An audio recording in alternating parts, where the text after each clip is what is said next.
24-year-old man presents to a physician's office for a physical exam and drug screening requested by his parole officer.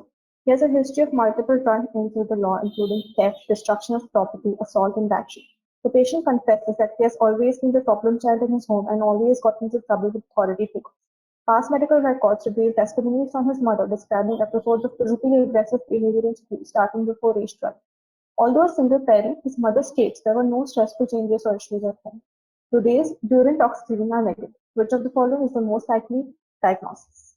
So basically, since we're looking at personality disorders, there are three clusters of your personality disorders. Cluster A personality disorders are the weird ones. Cluster B are the wild ones.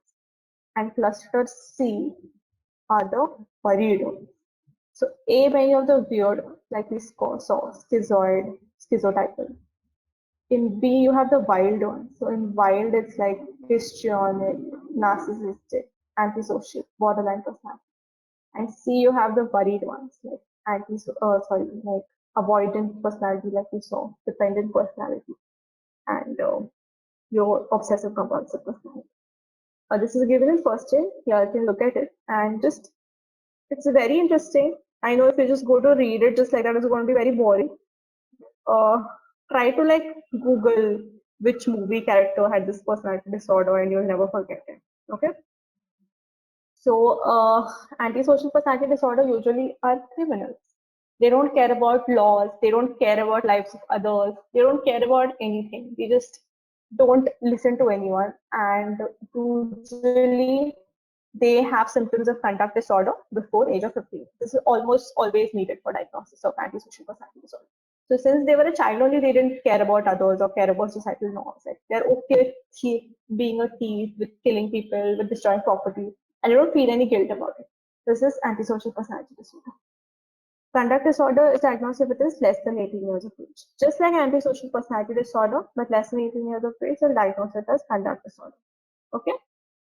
Then oppositional defiant disorder also comes close. This is also seen in children. So in oppositional defiant disorder, what happens is they're not really criminals. They just are opposing. They're rebel. They're opposing authority. So if this patient was an oppositional defiant disorder, he would just not be listening to his parents or his teachers. He wouldn't be like breaking any rules or violating any social norms. He would just not be listening to elders. Okay. And while listening to elders, he might do certain things which might seem criminal. But in general, he's not like doing it to violate social norms. Like he won't randomly go and steal something or kill someone or, or break somebody's car. Nothing like that. He's not going to violate social norms. Whereas someone with antisocial personality disorder would do that. So we covered ASPD, which is antisocial personality disorder, conduct disorder, which is ASPD at less than 18 years of age, oppositional defiant disorder.